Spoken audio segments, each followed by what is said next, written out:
Mga kapatid, kayo po ay aking inaanyahan na panoorin at pakinggan ang mensahe ng mensahero ng silangan.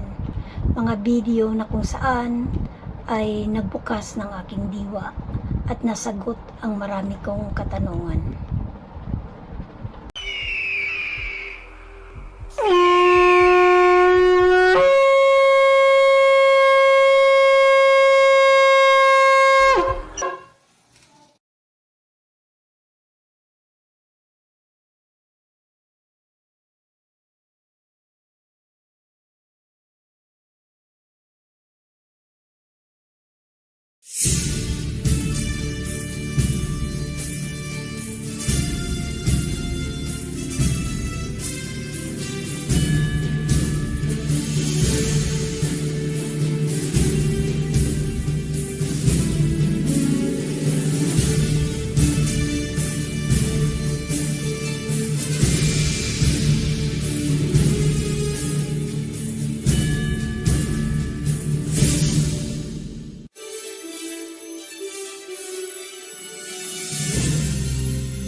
Masayang bati, mga Ophirians! Ito ang karugtong ng creation series na may pamagat na Serpent Seed. Siguraduhin napanood ang mga naunang video ng creation series para maunawaan itong kasalukuyan. Ang link para sa kompletong playlist ay inilagay namin sa description.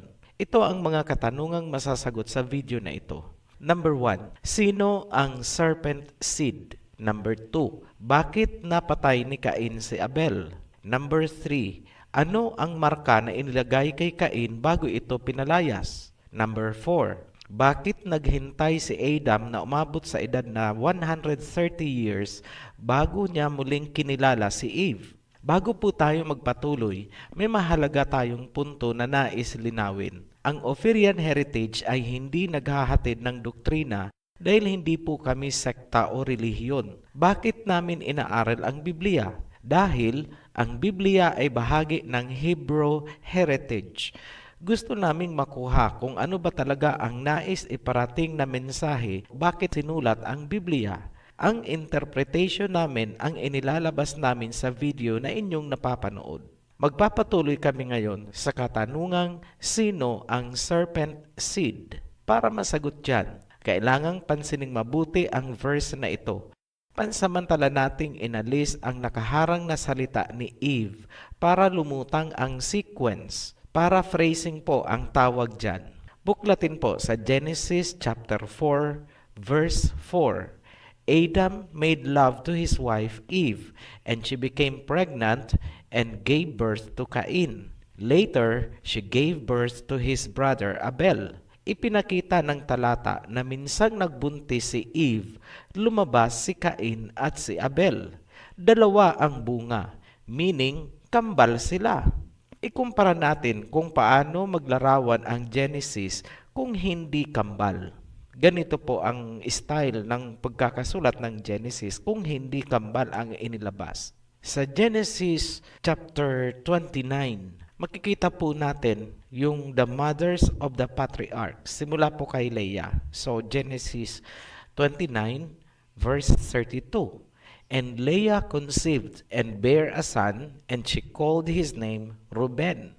Sa verse 33 naman, and she conceived again, and this time ang isinilang naman is si Simeon. Sa verse 34, and she conceived again, at ngayon naman isinilang si Levi. Sa verse 35, and she conceived again, at ngayon isinilang si Judah. Pansining mabuti, bawat pagbuntis, isa ang sinasabing lumabas. Pero sa sitwasyon ni Cain at Abel, isa lang ang binanggit na pagbubuntis, pero dalawa ang sinabing inilabas. Nakuha niyo po ba ang point, ang comparison? Ngayon, huwag po nating kalilimutan ang binanggit sa sumpa na merong seed of the serpent at seed of the woman. Nangangahulugan na ang ama ng isa ay ang serpent at ang isa naman ay si Adam. Posible bang mangyari na magkaiba ang tatay ng kambal? Sa puntong ito, kinailangan natin ang mas malalim na pagsasaliksik sa obstetrics. At ano ang ating natagpuan? Yes, posibleng mangyari na magkaiba ang ama ng isang fraternal twins. Ngunit paano nangyari? Repasuhin ulit natin ang Genesis mula sa perspective ng obstetrics. Matapos ang pagkakasala ni na Adam and Eve, pinaalis agad sila sa garden.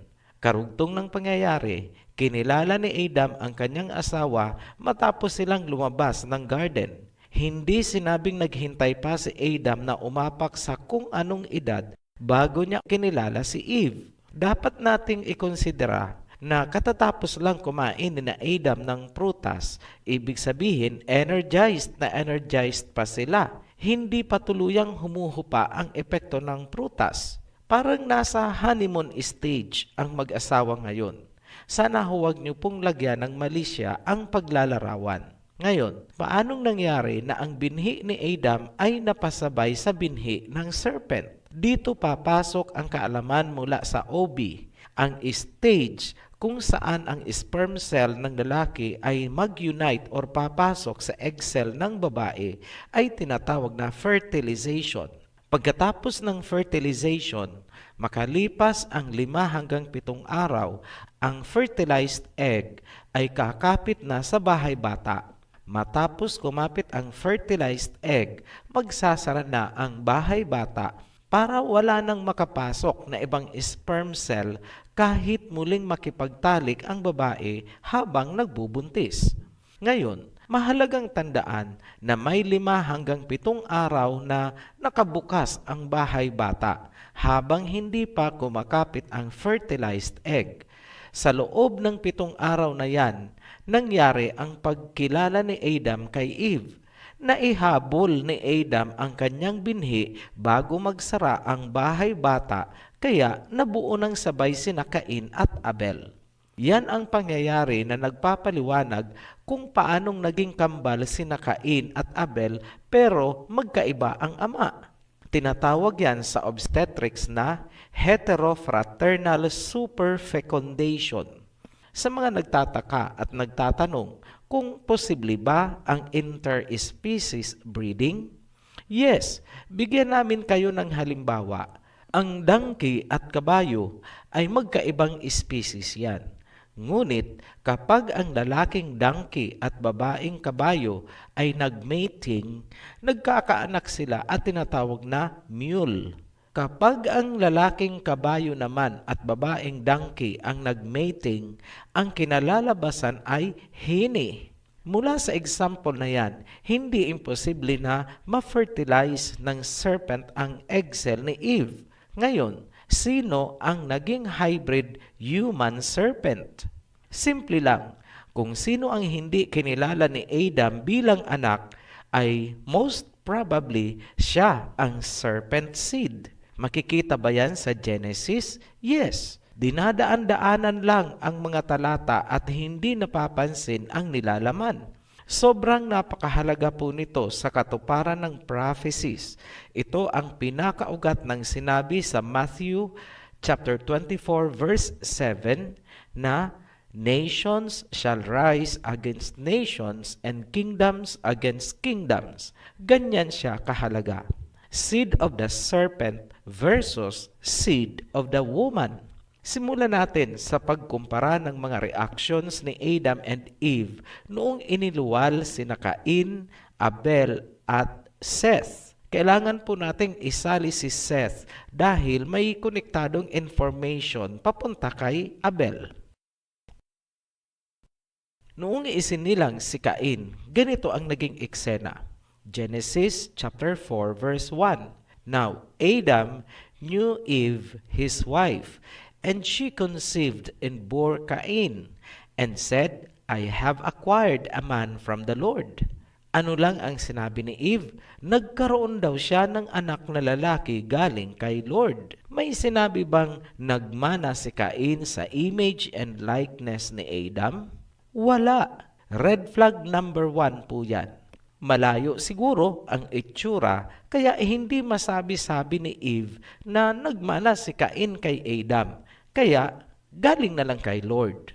Humilab ulit, umiri si Eve, lumabas si Abel.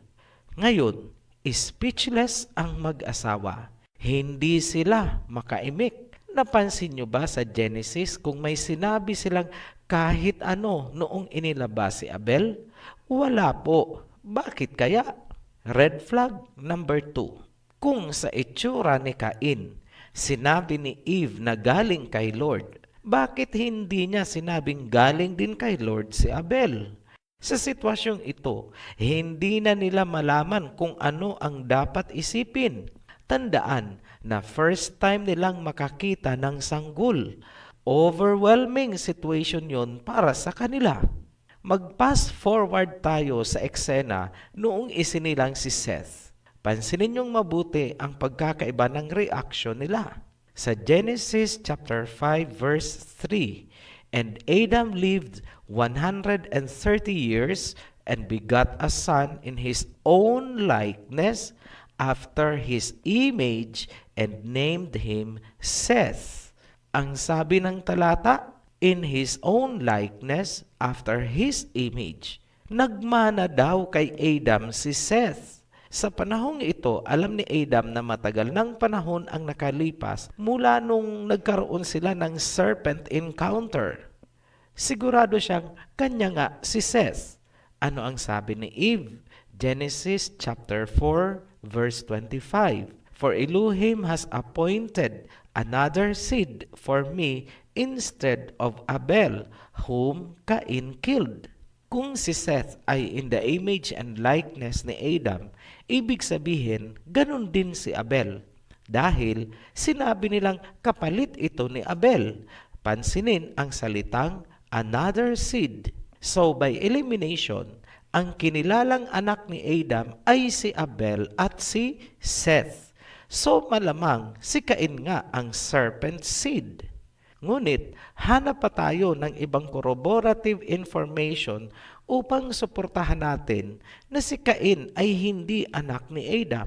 Ngayon, tingnan natin ang family tree ni Adam. Matatagpuan po sa Genesis chapter 5. Sa verse 1, nakasulat, "This is the book of the genealogy of Adam. In the day that Elohim created man, He made him in the likeness of the Elohim. He created them, male and female, and blessed them, and called them mankind in the day they were created. And Adam lived 130 years, and begot a son in his own likeness, after his image, and named him Seth. After he begot Seth, the days of Adam were 800 years, and he had sons and daughters." Napansin niyo po ba? Nandun ba si Cain? Wala. Red flag number 3. Si Abel ay wala sa family tree dahil patay na nga ito. Ngunit, kumpirmado na anak siya ni Adam, sinabing pinalitan siya ng another seed sa pagkatao ni Seth. Ngayon, bakit si Cain ay hindi kasali sa family tree? Buhay naman. Huwag niyong sabihin na kaya siya inalis dahil sa kanyang kasalanan, na makasalanan siya. Ang family tree ay tungkol sa bloodline. Pairalin po ang logic. Hindi po yan tungkol sa kabanalan o makasalanan. Family tree is family tree. Utang na loob, huwag na pong lagyan ng kulay para gawing doktrina. Ang katotohanan si Cain ay hindi kasali sa family tree ni Adam, kasabay ang iba pang mga pangyayari mula sa garden ay malakas na pagpapatibay na si Cain ay hindi anak ni Adam. Kapag pinagsama-sama mo ang mga red flag na pinakita natin at binalikan mo ang nangyari kay Eve at sa serpent, lumulutang na hindi tinanggap ni Adam si Cain bilang biological na anak. Ngunit sa kabila ng lahat, wala rin namang palatandaan na kanya itong inapi or itinakwil. Likas lang siguro na mabait talaga si Adam at marahil alam niya rin na may pagkakamali din siya kaya nangyari ang lahat. Ngayon, bakit pinatay ni Cain si Abel? Marami sa inyo ang isasagot ay dahil ni-reject ang kanyang offering. Nakasenter po kayo sa offering. Hindi po kami kumbinsido dyan. Doktrina po yan na nag-uugat sa misinterpretation ng Biblia. Hindi kasi pinapansin ang bigger picture at context ng mga pangyayari. Huwag pong umasa sa hermeneutics. Kailangan din ang praktikal na pag-iisip. Napakababaw po na dahilan ng pagkaka-reject ng offering para patayin ni Cain si Abel. Pwede niya namang ulitin na lang ang pag-o-offer. There is another side of the story na dapat nating i-consider. Kilalanin natin si Cain mula sa anggulo ng growth and development. Gamit po tayo ng simpleng psychology. Unahin natin ang relasyon ni Cain sa magulang. Alam ni Adam na hindi niya anak si Cain. Alam ng mag-asawa na dahil sa serpent, kaya habang buhay silang magdurusa. Nagsisisihan kaya ang mag-asawa ngayong nahihirapan na sila? Probably yes. Naalala nyo, kahit noong isinusumpa pa lang sila, hindi ba't nagsisihan na sila? Sinisi ni Adam si Eve. Sinisi naman ni Eve ang serpent. At ngayon, andyan sa kanila ang anak ng serpent.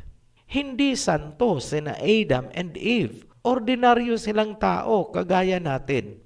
Sa tingin nyo, ganun kadali mag-move on mula sa kasaganaan papunta sa hard work dahil sa sumpa? Hindi kaya nag-aaway din sina Adam and Eve? At ngayon, kailangan nilang buhayin ang anak ng serpent na nagpahamak sa kanila?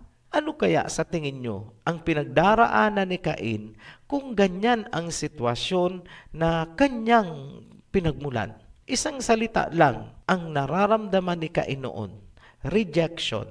Nakakaramdam kaya si Cain na tila menos ang trato sa kanya? Yes, a serpent is wise and sensitive. Kaya nga, sabi sa Bible, maging madunong kayo gaya ng serpent. Sa puntong ito, pinaaalalahanan namin ang mga banal-banalan dyan. Huwag niyong iisipin na pinapabura natin at kinakampihan si Cain. Inilalagay lang natin sa tamang perspective para maunawaan natin paano nagawang patayin ni Cain si Abel. Ngayon, tingnan naman natin ang relasyon ni Cain at Abel. Isang realidad sa buhay ang tinatawag na sibling rivalry. Kasama dyan ang pagkompetensya ng magkapatid para sa atensyon ng kanilang magulang. Sa puntong ito, tila dihado si Cain. Kaya lalo siyang nagiging matapang, palaban at agresibo. Nagtatanim na ng puot si Cain laban sa kanyang kapatid na si Abel. Ngayon, naaayon ba sa Biblia ang ating analysis? Yes, yun ang sinasabi ng sumpa na magkakaroon ng enmity between the seed of the serpent and the seed of the woman. Ipasok na natin ang pangyayari noong nag-o-offer sina Cain at Abel. Ano ang resulta? Genesis chapter 4 verse 3. The Elohim looked with favor on Abel and his offering, but on Cain and his offering, he did not look with favor. Dalawa po ang aksyon. Tinanggap muna si Abel. Ang pangalawang aksyon ay tinanggap ang kanyang offering. Tingnan naman ang kay Cain. Nireject si Cain at ang pangalawa ay nireject ang offering. Parang ganito lang yan. Kunwari may nagbibigay sa iyo ng isang regalo. Una mong tinitingnan ay ang tao na nagbigay. Kung hindi mo tanggap ang tao, hindi mo rin tatanggapin ang regalo. Maliban na lang kung materialistic ang tao. Kaso, ang Elohim ay hindi materialistic. Ang unang tinitingnan ng Elohim ay mismong si Cain, ugali niya at pagkatao. At dahil rejected si Cain dahil sa kanyang ugali at pagkatao, eventually, rejected na rin ang kanyang offering. So, ibig sabihin, ang rejection ay nag-ugat doon sa mismong ugali at pagkatao ni Cain. Dahil hindi siya katanggap-tanggap sa Elohim, kaya ang kanyang regalo ay hindi rin tinanggap. Ngayon, Bakit pinatay ni Cain si Abel? Dahil sa rejection.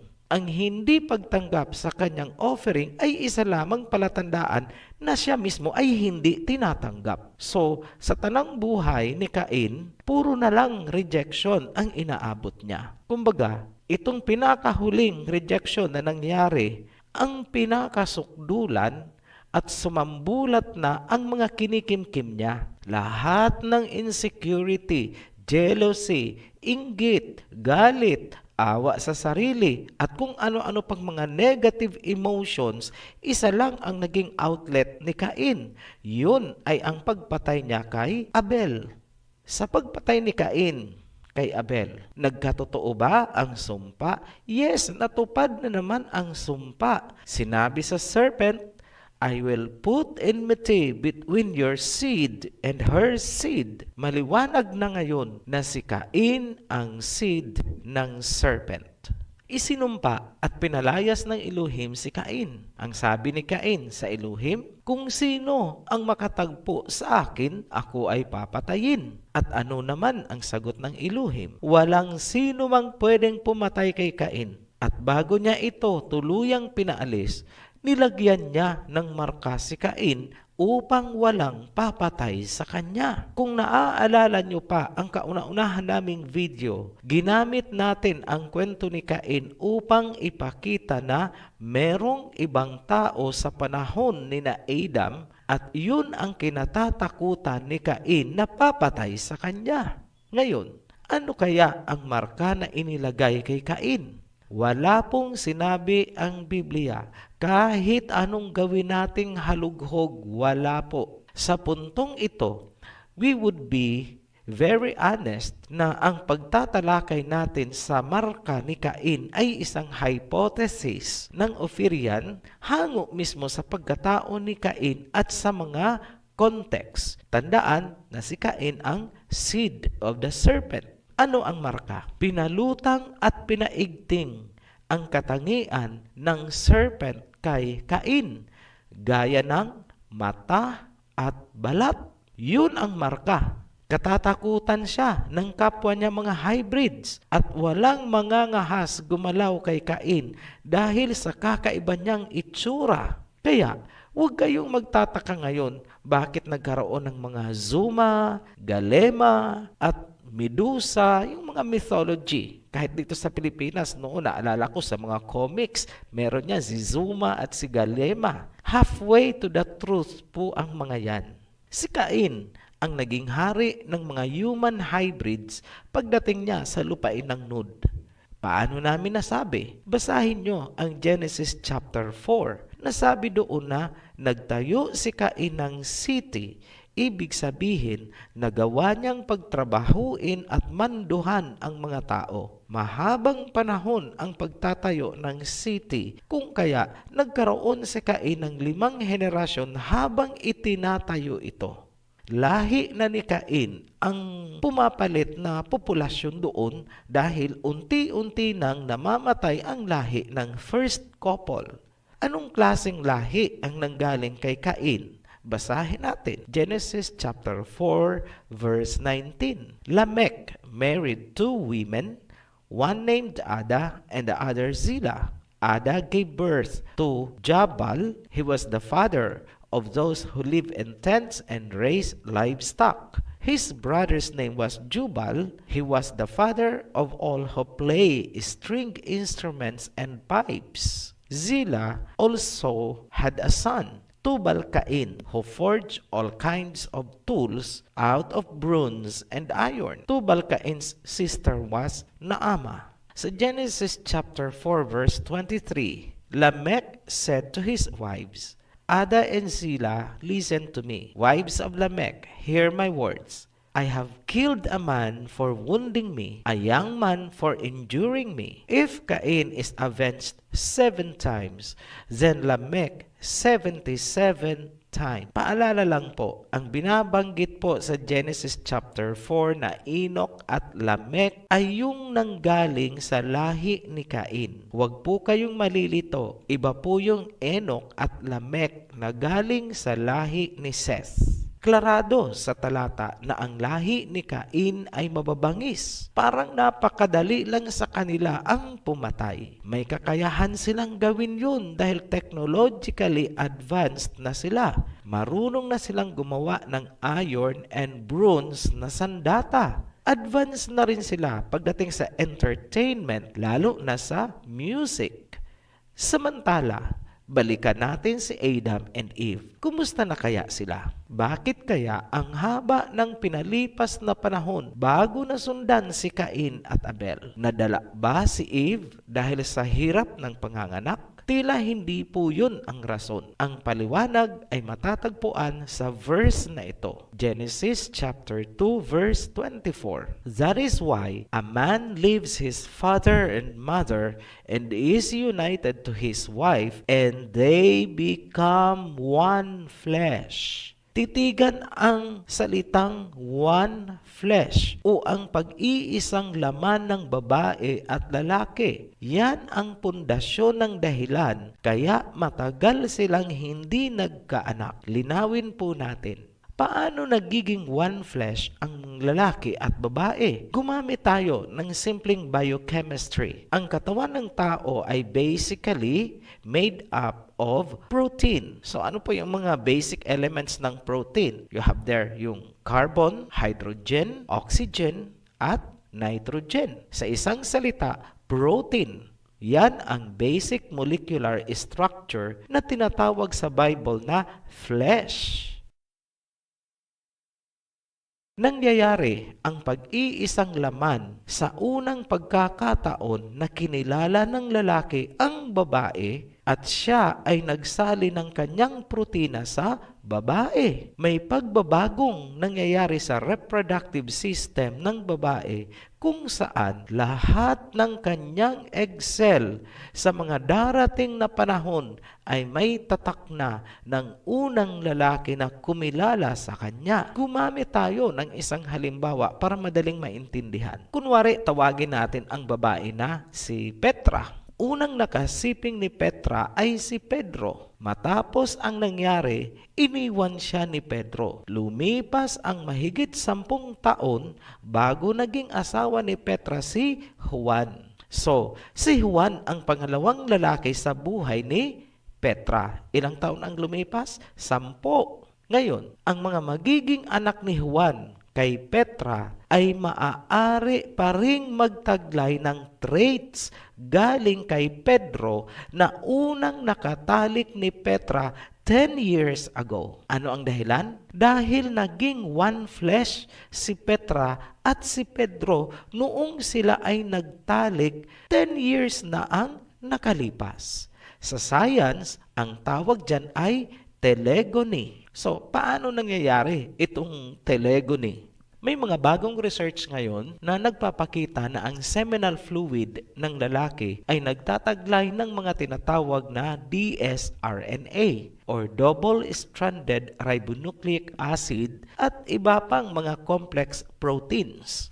Kumakapit ang mga proteins na ito kapag pumasok na sa reproductive system ng babae, yung similya ng lalaki. Ang mga proteins ng lalaki ay nagiging active participant na sa genetic expression ng mga nabubuong egg cell ng babae. Sa madaling salita, itong mga proteins mula sa unang lalaki ay nagiging bahagi na ng bawat egg cell na ilalabas ng babae in the future.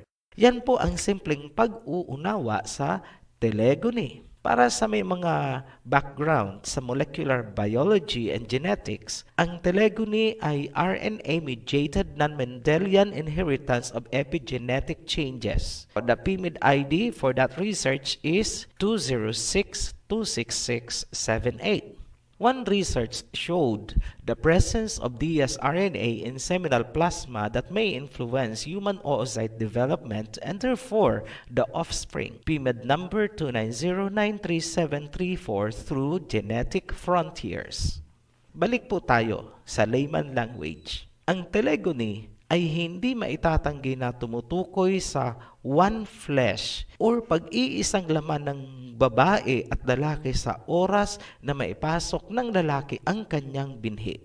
Ngayon, baon ang kaalamang yan. Analisahin natin ang naging kalagayan ni Eve para masagot ang katanungan na bakit pinalipas muna nila ang napakahabang panahon bago ulit nagbuntis si Eve at isinilang si Seth. Noong ginamit si Eve ng serpent, ang proteins na pumasok sa katawan ni Eve ay may epekto sa kanyang reproductive system. Ang mga egg cell na ilalabas niya in the future ay magtataglay ng traits ng serpent. Ibig sabihin, kung siya ay muling mabubuntis ni Adam, tataglayin pa rin, maipapasa pa rin sa anak nila ang traits ng serpent. Sa madaling salita, defiled or kontaminado ang katawan ni Eve. Pero bakit hindi apektado si Abel? Kasi po, ang egg cell na naging Abel ay dati ng egg cell yun bago pa man pumasok ang proteins ng serpent. Ang apektado lang ng proteins galing sa serpent ay ang mga susunod na egg cell na ilalabas pa lang ni Eve. So, klarado po tayo dyan. Humigit kumulang 100 years ang pinalipas ni na Adam and Eve bago ipinagbuntis si Seth upang siguraduhin na malinis na ang katawan ni Eve. Ang posibleng dahilan kaya binigyang diin sa Biblia na si Seth ay own image and likeness ni Adam ay upang ipakita na si Seth ay hindi carrier ng serpent traits. So, ang sagot sa tanong na bakit napakahabang panahon ang pinalipas bago ulit nagbuntis si Eve para kay Seth ay upang siguraduhin na malinis na ang katawan ni Eve at hindi na apektado si Seth ng serpent proteins. Ito ay karagdagan ding patunay na ang asawa ni Cain ay hindi niya kapatid. Ngayon, bumalik tayo kay Cain. Bilang introduction na po ito sa tanong na bakit nagkaroon ng Noah's flood. Unahin natin ang genetic profile ng lahi mula kay Cain. Si Cain ay nagtataglay ng genes ni Adam dahil si Eve ay galing din lang naman kay Adam. Ang ama ni Cain ay ang serpent. So kung sisimplehan natin, si Cain ay kombinasyon ng genes mula kay Adam plus serpent genes equals Cain. Ngayon, ang asawa ni Cain ay galing sa corrupted genetic line ng first couple. Ibig sabihin, ang magiging anak ni Cain ay kombinasyon ng mga genes mula sa first couple plus Adam plus serpent equals Cain's serpent genetic line. Ang lahing nagmula kay Cain ay parang normal na tao dahil sa genes galing kay Adam. Ngunit, taglay nila ang serpent genes galing sa ama ni Cain. In short, sila ay mga reptilians. At sila ang tinutukoy sa sumpa na seeds of the serpent. Samantala, kung ikukumpara naman natin ang lahi na manggagaling kay Seth, ito ay pure Adam genes. Ibig sabihin, walang halo. Yan ang tinutukoy na seed of the woman. Ilalahad natin sa susunod na video ang isang mahalagang pangyayari na lalong nagpaganda sa itsura ng lahi ni Cain. Sila ay nagmukhang mga artista. Kasabay niyan ang paglago ng kanilang technology, music, and arts. Doon ito nangyari sa city na itinayo ni Cain. Sa kabila ng mga developments na yan, lalo silang nagugumon sa kasamaan. Yan ang inilarawan sa Genesis chapter 6 verse 5. The Elohim saw how great the wickedness of the human race had become on the earth, and that every inclination of the thoughts of the human heart was only evil all the time. The Elohim regretted that he had made human beings on the earth, and his heart was deeply troubled. So the Elohim said, I will wipe from the face of the earth the human race I have created. Ang sinabi sa verse ay, naging masama daw ang mga tao Kung kaya nagsisi ang Elohim bakit niya pa nilikha ang sangkatauhan. At sinabi niya na buburahin niya sa lupa ang sangkatauhan. Dito papasok ang istorya ni Noah at ang baha. Ang susunod na tatalakayin natin ay isang natatanging paglalahad na sigurado kaming hindi nyo pa alam at malamang hindi nyo pa naririnig mula kahit kanino man. Puputulin namin itong video sa mga katanungang ito. Anong kasamaan ang tinutukoy sa Genesis kaya magpapadala ng baha? Kasama ba ang lahi ni Seth sa mga taong naging masama? Ano ang nangyari sa serpent seed noong bumaha?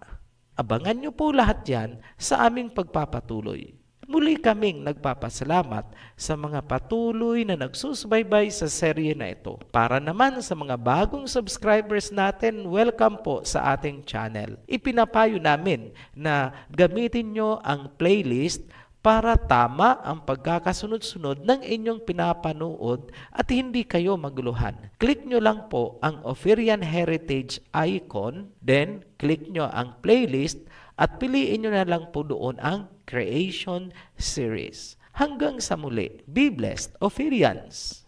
Maraming salamat po sa inyong panonood at pakikinig ng mensahe. At kung kayo po ay may mga katanungan, paki-click po ang link sa ibaba at paki-like and share na rin po. Maraming salamat.